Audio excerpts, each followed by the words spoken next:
ಇಬ್ರು ಗಂಡ್ಮಕ್ಳು ಸಹ ನೋಡ್ಕೊಳ್ತಾ ಇಲ್ಲ. ಅಮ್ಮನ ಪರಿಸ್ಥಿತಿ ನೋಡಿ ತನ್ನ ಮನೇಲಿ ಇಟ್ಕೊಂಡಿದ್ದಾರೆ. ನಾನು ಊಟ ಮಾಡೋದ್ರಲ್ಲಿ ನನ್ನ ತಾಯಿಗೂ ಕೂಡ ನಾನು ಊಟ ಹಾಕ್ತೀನಿ, ಆದ್ರೆ ನನಗೆ ತೊಂದರೆ ಕೊಡಬಾರ್ದು. ನನ್ನ ತಾಯಿನ ಇಟ್ಕೊಂಡಿರೋದಕ್ಕೆ ನನಗೆ ಅಶ್ಲೀಲ ಪದದಿಂದ ಬಂದು ನಿಂದಿಸ್ತಾನೆ, ಕುಡಿದು ಬಂದು ಅಲ್ಲೇ ಮಾಡ್ತಾನೆ.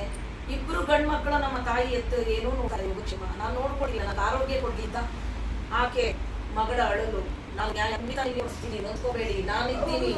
ಅವನ ಕಾನೂನಿನ ರೀತಿಯಲ್ಲೇ ಒದ್ದು ಹೊರದಾಕ್ಸಿಯ ಮನೆಗೆ ಕೂಡಿಗೆ ನಾನು ಖಂಡಿತ ಸೇರಿಸ್ತೀನಿ, ಅವನನ್ನ ಬಿಡುದಿಲ್ಲ. ಅಂತ ಪಾಪಿ ಮಗ ಬೇಡ, ಅವನ ಸತ್ರು ಹೋಗ್ಬಾರ್ದು. ನಾನು ಮಾಡ್ತೀನಿ, ಕಲಿಸ್ತೀನಿ ಅವನಿಗೆ, ಖಂಡಿತ ನಾನು ಮಾಡ್ತೀನಿ.